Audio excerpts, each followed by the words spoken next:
Fresher आए थे तो इतना पता नहीं था हमें, तो बिल्कुल अनएक्सपेक्टेड है सब कुछ। और एक एंड में स्टोरी सेशन होता है। तो हाँ जी, very good afternoon to all of you. मैं सौरव गौतम आज से फिर आपका स्वागत करता हूँ एक नए सेशन में, जहाँ हम मिलाएंगे आपको अपने एक और अचीवर से। तो आप सभी का स्वागत है इंस्पायरिंग एग्रीकॉन के यूट्यूब प्लेटफॉर्म पर, जहां हम आपको समय समय से मिलाते रहते हैं अपने उन होनहार छात्रों से जिन्होंने समय रहते हमारा साथ लिया और पाया अपने ड्रीम कॉलेज को।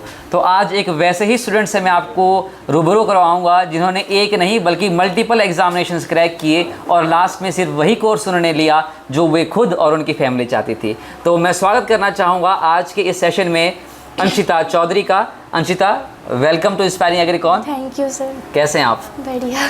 कैसा फील हो रहा है आपको अब जब आपने मल्टीपल एग्जामिनेशन में भी आपके नंबर आ गए और उसके बाद अब आप एक ऐसे कोर्स में जा रही हैं जहां आप काफ़ी टाइम से सोच रही थी? सो फील तो अच्छा ही हो रहा है, जैसे कि इतने सारे एग्ज़ाम्स क्रैक किए और लास्ट में ये था कि फैमिली की भी इच्छा यही थी कि यही करना है, और जैसे फैमिली बैकग्राउंड भी यही है कि सभी मेडिकल फील्ड से रिलेटेड मेडिकल फील्ड से थे। तो फिर ये था, पहले से ही मेरी इच्छा भी थी कि अच्छा, ठीक है। तो मैं आरंभ बैच में थी इंस्पायरिंग एग्रीकॉन में। अच्छा। और मैंने 3 महीने वहीं से करा है सब कुछ कंटिन्यू, और मैं 12th के बाद इमीडिएटली यहाँ आ गई थी। अच्छा। और उसके बाद मैंने यहीं से सब कुछ करा है, और जो क्रेडिट आप ही को जाता है।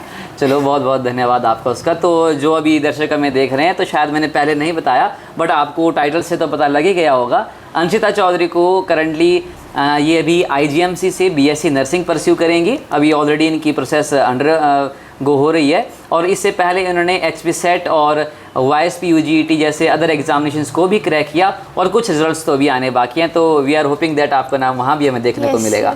तो अंशिता, जैसा आपने बता दिया पहले कि आप आरंभ बैच में एनरोल थी, और जो हमारा क्रैश कोर्स का ड्यूरेशन था उसका आप पार्ट रही। तो पहले मैं आपसे उन चीज़ों को छोड़ के पहले ये पूछना चाहूँगा कि आपके मन में ये इंस्पिरेशन कैसे आई कि आपको जो ये मेडिकल फील्ड है उसमें आपको जाना है। और जैसे अभी आप फ्रेशर ही हैं, आपने +2 आपकी कंप्लीट हुई है, उसके बाद आप BSc नर्सिंग करेंगी और एक डॉक्टर के ही अप्रेंटिसशिप में इसको कह सकते हैं, या फिर समाज सेवा इसमें करेंगी। तो ये इंस्पिरेशन आपको कैसे मिली और कैसे आपके मन में लगा, आपकी फैमिली को भी लगा कि आपको मेडिकल फील्ड से ही जुड़ना है? सर, जैसे फैमिली बैकग्राउंड भी मेडिकल से ही है। अच्छा। तो 11th-12th से वैसे मैं कोचिंग ले रही थी ऑनलाइन, लेकिन उसके बाद जैसे मेरी कज़न है, उन्होंने भी आपके यहाँ से ही करा है। अच्छा। तो उनकी भी सिलेक्शन हुई थी, तो उन्होंने रेकमेंड करा था यहाँ से। फिर आप लोगों ने भी मोटिवेट किया थोड़ा सा, तो मैंने 12th के बाद यहाँ पे क्रैश कोर्स लिया था, और मैं आरंभ बैच में थी। उसके बाद निशा मैम ने बहुत हेल्प करी थी। अच्छा, ठीक तो है। फिर तो being from a medical field, आपकी फैमिली भी उससे रिलेशन रखती है। तो फिर जाके फैमिली का भी हमेशा से रहा कि, और उन्होंने आपने शायद आसपास देखा भी हुआ कि शायद फैमिली के मेंबर्स भी उसी से जुड़े हुए थे। हाँ, तभी आपको इंस्पिरेशन मिली कि आप इसमें आगे जाएं। तो बहुत अच्छी बात है, और हमारी शुभकामनाएं है कि आप आगे ऐसे ही समाज की सेवा करती रहें और आगे भी अपना नाम और अपने परिवार का नाम रोशन करेंगे।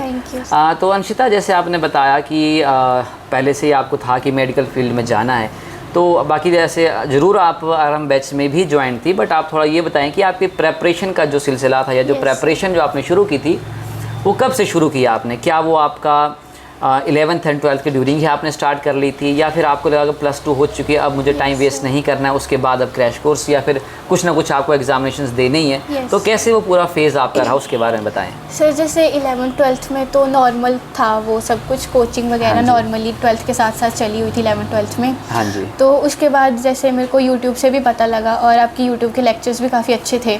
तो फिर जैसे सर से बात हुई तो सर ने भी बताया काफ़ी, और आपके जो रिव्यू थे वो भी बहुत अच्छे थे। तो उसके बाद मेरे को लगा कि नहीं, 12th के बाद क्रैश कोर्स लेना, ये तो पहले से ही था, कंफर्म था। तो फिर मैंने यहाँ से क्रैश कोर्स लिया था। अच्छा, तो आप नहीं चाह रही थी कि आपका टाइम ज़्यादा वेस्ट हो, और आप +2 जैसे ख़त्म हुई, आपके रिजल्ट भी तो यहीं पे जब आप हमारे पास थे तो रिजल्ट भी नहीं आए थे, बिना टाइम वेस्ट किया। और जैसे आपकी काउंसलिंग भी, आपके जो कज़न हैं उनके भी हमारे पास थे, तो वो शायद अभी वो भी नर्सिंग ही कर रही हैं, वो MNS नर्सिंग कर रही हैं। तो पहले वो थे और उसके बाद आप भी यहाँ पे ज्वाइन हुए, तो ये बहुत अच्छी बात है। तो चलिए, आपने इतना कुछ तो बता ही दिया है कि हमारे कोर्स में यहाँ पे आप थे और यूट्यूब के थ्रू आपको पता चला। तो जो हमारा पूरा एक बैच चला था, जो हमने अपना आरंभ बैच क्रैश कोर्स चलाया था, तो वो पूरा आपका ओवरव्यू कैसा रहा, उसमें एक्सपीरियंस कैसा रहा टीचिंग और बाकी जो आपको मटेरियल मिलता था, तो वो कंप्लीट अगर आप एक ओवरव्यू देना चाहें कि क्या क्या जैसे- आपको एक्सपीरियंस मिला उसमें। क्लासेस तो रेगुलर चलती थी हमारी, रेगुलर हाँ जी। ऑनलाइन ऑफलाइन बेसिस पे। हाँ जी। और ऐसा भी नहीं था कि नहीं, बहुत अच्छे समझ भी आता था, ऐसी बात नहीं हाँ है। जी। और जैसे डेली टेस्ट होते थे, उससे जो टॉपिक थे वो इजीली क्लियर हो जाते थे। जो भी हमने लास्ट डे पढ़ा होता था, नेक्स्ट डे उसका टेस्ट होता था। ठीक है। और हमें डीपीपीज मिलती थी सॉल्व करने के लिए। मतलब फ्री टाइम तो बिल्कुल नहीं होता था यहाँ पे। हाँ। और स्पेशली ये है कि नींद त्यागनी पड़ती नींद है। त्यागनी पड़ती थी। हाँ, तो हमेशा से आपको यही मोटिवेशन हम देते रहते थे कि ये नींद कुछ दिनों के लिए त्यागनी पड़ेगी, उसके बाद आपके जब एडमिशन और मिल टीचर्स जाएगी भी तो। बहुत फ्रेंडली थे। जैसे डाउट सेशंस होते थे, तो अगर हम शाम को भी आते तो आप लोग कभी मना नहीं करते थे कि हाँ जी। हाँ ये नहीं पूछना, अभी नहीं आना। हाँ जी। तो टीचर्स भी बहुत फ्रेंडली थे और वे ऑफ टीचिंग भी बहुत अच्छा रहा था। हाँ जी। और जो भी डेली टेस्ट और जो मेगा टेस्ट हुए थे हमारे, वो तो बहुत हेल्पफुल थे। मतलब मैक्सिमम क्वेश्चंस वहाँ से भी आए थे। अच्छा, स्पेशली नर्सिंग में तो बहुत सारे मतलब सिमिलर ही क्वेश्चन आए थे, जो आपने करवाए थे वही क्वेश्चन आए थे। क्वेश्चन आ गया। हाँ, तो तभी हमारा मेन गोल भी वही रहता था कि एग्जामिनेशन से पहले आपको उन टेस्ट और उन लेक्चर से गो थ्रू करवाया जाए, ताकि जो क्वेश्चन पूछे जाने वाले हैं एग्जामिनेशन में हम पहले उसको कर लें। Yes, तो मैं sir. क्लास में हमेशा से यही कहता था कि भी आपको एग्जामिनर को पढ़ना है कि एग्जामिनर क्या पूछने वाला है, तो वो जब आप एक्सपेक्ट करने लग जाते हैं, आपकी वो आइडिया अच्छा बन जाता है, तो आप एक्सपेक्ट कर लेते हैं कि एग्ज़ाम में आने क्या वाला है। Yes. और उस हिसाब से हम उसमें पढ़ते हैं। चलो, ये तो सारी चलो आपने बताया, और बाकी जितने हमारे साथ और भी एस्पिरेंट्स थे और जो हमारे अचीवर्स थे, उनके साथ भी यही रहा कि उन्होंने भी यही बताया कि टेस्ट सीरीज़ और मॉक टेस्ट और daily test, weekly test and then mega test, उसने उनको काफ़ी हेल्प किया। और एक एंड में स्टोरी सेशन होता था जो रमन सर सुनाते थे। अच्छा। वो बहुत मोटिवेशनल स्टोरी सुनाई है सर तो ने ज़रूर हमें। वो आपकी पढ़ाई के साथ मोटिवेशन भी आपकी Yes. बहुत ज़रूरी होती है, ताकि आप लगातार मेहनत करने के लिए मोटिवेटेड रहें। हम सुबह से वेट करते थे, स्टोरी सेशन आएगा, स्टोरी सेशन सुनेंगे। आएगा। जरूर जरूर, तो ऐसा ही है, बहुत अच्छी बात है। हमें भी अच्छा लगा कि जब हमें पता चला कि आपका पहले जब HB सेट के थ्रू हो चुका था और आपने बायोटेक जैसे आप चाहते थे वही Yes, करना, sir. Because you being from a medical field और मेडिकल स्ट्रीम से, तो ऑब्वियसली आप इंजीनियरिंग तो चूज़ नहीं करेंगी, बट आपने बी फार्मेसी की जगह आपने फिर बायोटेक को चूज़ किया Yes, था, और sir. एडमिशन भी उन्होंने ले ली थी, और बिलासपुर के हैड्रो कॉलेज में आपकी एडमिशन हो चुकी Yes, थी, sir. और क्लासेस वहाँ आप करंटली अभी ले रही हैं। Yes, sir. और अभी आप फर्दर अभी डॉक्यूमेंटेशन प्रोसेस के Yes. अंडर हैं अभी IGMC शिमला के लिए। बहुत अच्छा है। तो बाकी मैं ये जानना चाहूँगा कि आपका फ्यूचर विजन क्या है इसमें आगे की, जब आप अब नर्सिंग में जुड़ रही हैं, Yes. तो आप क्या एक्सपेक्ट कर रही हैं? बिकॉज एज अभी आप सभी के लिए एक और एपिसोड इससे पहले आया था, जिसमें हमने एक नर्सिंग एक्सपीरियंस से बात की थी जो ऑलरेडी नर्सिंग कर रही हैं, तो उन्होंने भी उसके बारे में काफ़ी बताया था कि नर्सिंग फील्ड में उनको labs, practicals, patients and such, उन चीज़ों से उनको गो थ्रू होना पड़ता Yes. है। तो आपके क्या अभी आपके मन में चल रहा है कि कैसा आपका एक्सपोजर रहेगा? अभी तो बिल्कुल अनएक्सपेक्टेड है सब कुछ, लेकिन जैसे निशा मैम ने बताया, तो मैम ने तो यही बोला कि आप अपनी प्रिपरेशन अभी से स्टार्ट कर दो। हाँ जी। जैसे उसके बाद 4 साल के बाद आपके पास ऑप्शन होगी, या तो आप MNS का एग्ज़ाम दे दो, हाँ या जी। फिर नॉर्सेट का नर्सिंग ऑफिसर का एग्ज़ाम हाँ दे जी। दो।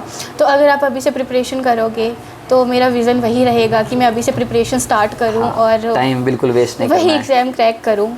ठीक है, ठीक है। तो ऐसा है, तो फिर हमारी आपको शुभकामनाएं हैं हर एक Thank you. चीज़ के लिए।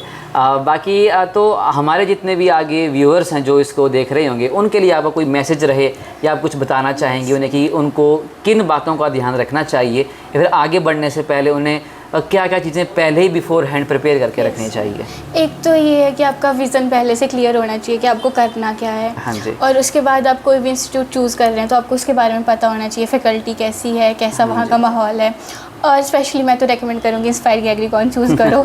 सच्ची बहुत फ्रेंडली टीचर्स हैं और क्लासेस भी बहुत अच्छे से होंगी, और स्पेशली जो डेली टेस्ट होते हैं, अगर उन्हीं को पढ़ के जाओगे ना, सच्ची टेस्ट क्लियर हो जाएगा। अच्छा, हाँ, तो बस Yes. हमारा मेन मोटिव यही रहता है कि बच्चे जो भी उनकी पिछली गलतियां रही हैं या पीछे जो भी उनके साथ हुआ है, अब आगे जाके जब वो नए स्टेप्स लेते हैं तो वहाँ पर उनको बेस्ट फैकल्टी का एक्सपीरियंस मिले, उनको बेस्ट टेस्ट मिले, क्लासेस अच्छी मिले, और जो हमारा पूरा मॉड्यूल होता है वो उनको एक प्रॉपर स्ट्रक्चर्ड वे में मिले, ताकि उनको कभी भी किसी चीज़ का सामना ना जैसे करना हम पड़े। एज अ फ्रेशर आए थे तो हाँ इतना जी। पता नहीं था हमें। अच्छा। लेकिन ये है कि थोड़ा केयरलेसनेस छोड़नी पड़ती है थोड़ी सी। जरूर, जैसे जरूर। जो 12th तक होता है वो थोड़ा सा कम करना पड़ता है कि केयरलेस नहीं रहना है, जो भी टेस्ट देना है अच्छे से देना अच्छे है, से मोटिवेशन नहीं, होनी नहीं, चाहिए बस आप में। वही है कि एक फ्री माइंड हो के आप अच्छे से Yes. एग्जामिनेशन को दें, और वही रहता है। Yes. तो जैसा हर बार ही मैं कहता हूँ कि आपको जो सक्सेस पाने के लिए चीज़ें चाहिए वो वही हैं, आपका हार्ड वर्क, आपका स्मार्ट वर्क और कंसिस्टेंसी।